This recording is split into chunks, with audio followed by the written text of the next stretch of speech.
তথাকথিত পোষ্টমৰ্টেম ৰিপৰ্টৰ কথা আপুনি কৈছে, যিটো ছ'চিয়েল মিডিয়াত ওলাইছে, সেইটো এটা অথেণ্টিক সত্য পোষ্টমৰ্টেম ৰিপৰ্ট নহয়।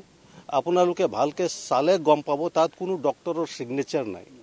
এটা পোষ্টমৰ্টেম ৰিপৰ্টত ডক্টৰৰ ছিগনেচাৰ থাকে, যিসকল ডক্টৰে, গতিকে সেইটো কোনো চহী নথকা, কোনো ডক্টৰৰ চহী নাই। এটা সত্য পোষ্টমৰ্টেম ৰিপৰ্ট নহয়। যিটো পোষ্টমৰ্টেম ৰিপৰ্ট আমাৰ হাতত আহিছে সেইটো বেলেগ ধৰণৰ। তাত কিন্তু যিটো আপোনালোকে তথাকথিত পোষ্টমৰ্টেম ৰিপৰ্ট ছ'চিয়েল মিডিয়াত ওলাইছে, সামাজিক মাধ্যমত ওলাইছে, তাত কোনো ডক্টৰৰ চহী নাই। গতিকে সেইটো সত্য বুলি ক'ব নোৱাৰি। মই সকলোকে আকৌ আহ্বান কৰিম যে কোনো ধৰণৰ ফেক নিউজ বা ভুৱা বাতৰি প্ৰচাৰ নকৰিব।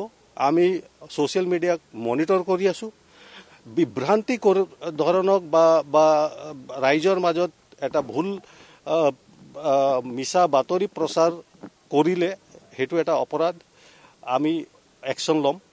গতিকে মই সকলোকে আহ্বান কৰিম যে কোনো ধৰণৰ ভুল বাতৰি যাতে